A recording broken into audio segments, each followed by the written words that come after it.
Thank you, thank you, thank you, thank you, thank you, thank you, thank you, please, thank you so very much. Thank you, everyone. Thank you, everyone. Thank you. Okay, let's get to business. Let's get to business. All right. So let me start by thanking my most incredible husband, Doug, for being an incredible partner to me, an incredible father to Cole and Ella, and happy anniversary, Dougie. I love you so very much. To our President, Joe Biden. When I think about the path that we have traveled together, Joe, I am filled with gratitude. Your record is extraordinary, as history will show, and your character is inspiring. And Doug and I love you and Jill and are forever thankful to you both.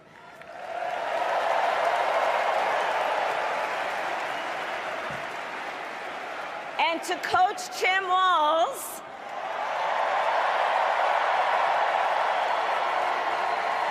you are going to be an incredible vice president. And to the delegates and everyone who has put your faith in our campaign, your support is humbling. So, America, the path that led me here in recent weeks was no doubt unexpected. But I'm no stranger to unlikely journeys. So, my mother, our mother, Kamala Harris, had one of her own. And I miss her every day, and especially right now. And I know she's looking down smiling.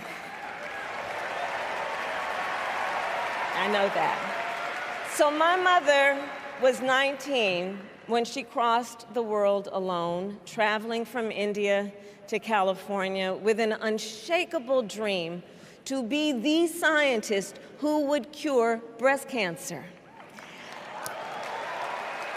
When she finished school, she was supposed to return home to a traditional arranged marriage.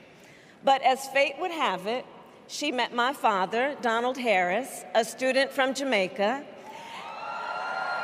They fell in love and got married, and that act of self-determination made my sister Maya and me.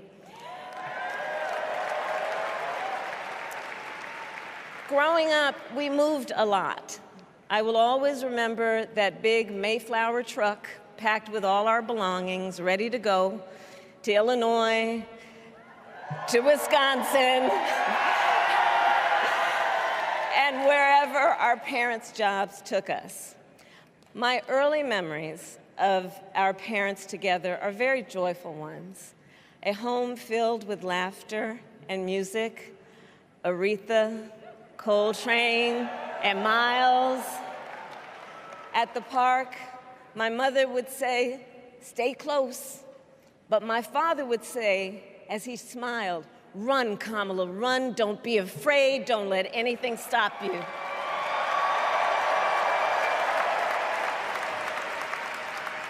From my earliest years, he taught me to be fearless. But the harmony between my parents did not last. When I was in elementary school, they split up, and it was mostly my mother who raised us.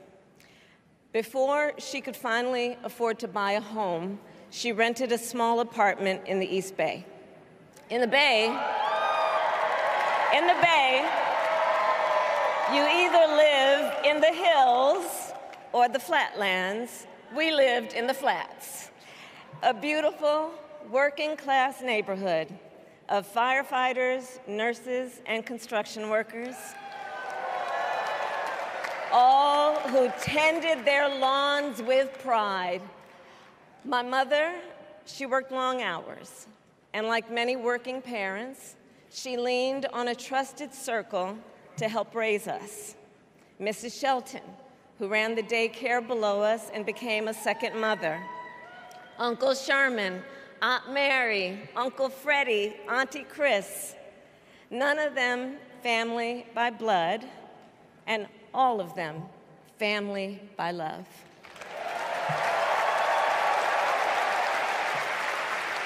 Family who taught us how to make gumbo, how to play chess, and sometimes even let us win.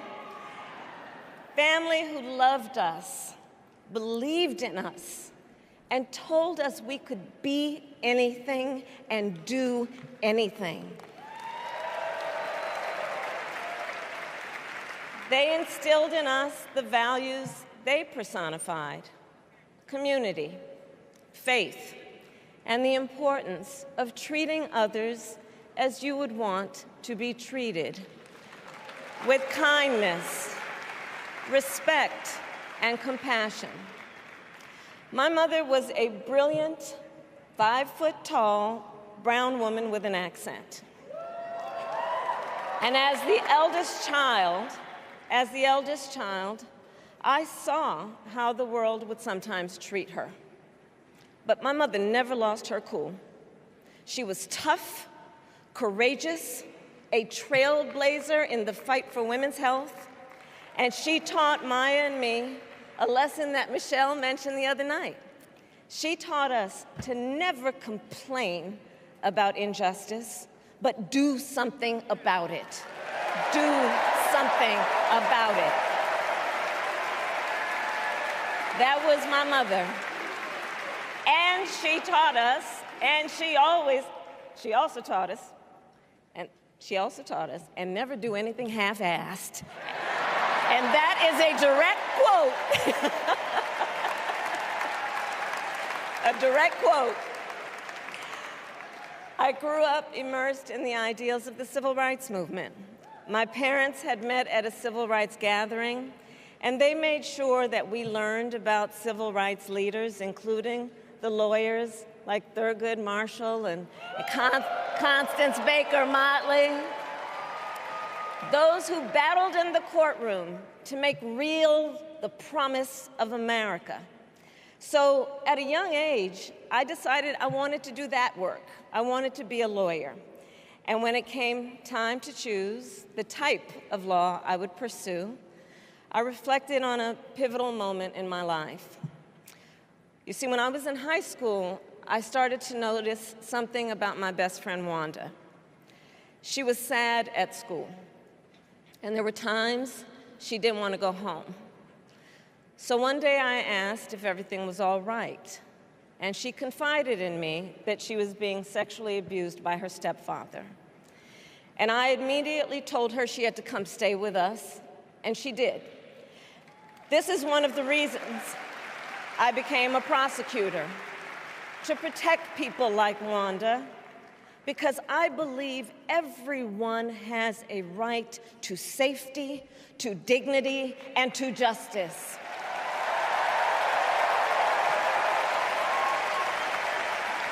As a prosecutor, when I had a case, I charged it not in the name of the victim, but in the name of the people. For a simple reason. In our system of justice, a harm against any one of us is a harm against all of us.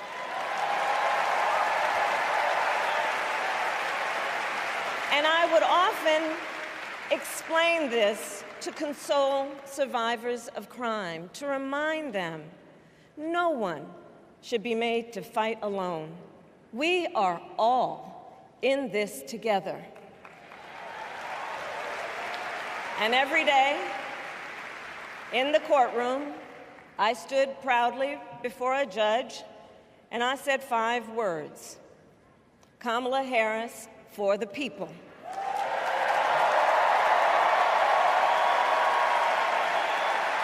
And to be clear, my entire career, I've only had one client, the people. And so, on behalf of the people, on behalf of every American, regardless of party, race, gender, or the language your grandmother speaks, on behalf of my mother and everyone who has ever set out on their own unlikely journey, on behalf of Americans like the people I grew up with, people who work hard, chase their dreams, and look out for one another, on behalf of everyone whose story could only be written in the greatest nation on earth, I accept your nomination to be President of the United States of America.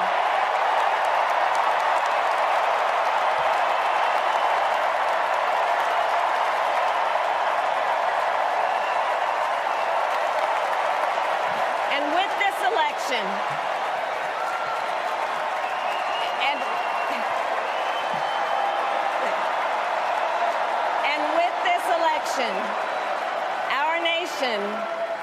our nation with this election has a precious, fleeting opportunity to move past the bitterness, cynicism, and divisive battles of the past, a chance to chart a new way forward. Not as members of any one party or faction, but as Americans. And let me say, I know there are people of various political views watching tonight, and I want you to know, I promise to be a president for all Americans. You can always trust me to put country above party and self, to hold sacred America's fundamental principles, from the rule of law to free and fair elections to the peaceful transfer of power.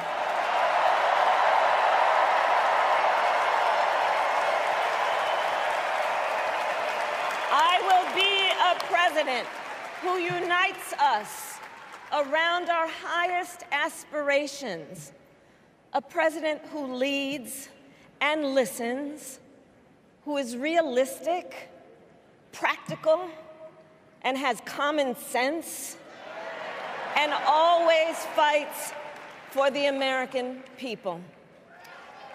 From the courthouse to the White House, that has been my life's work.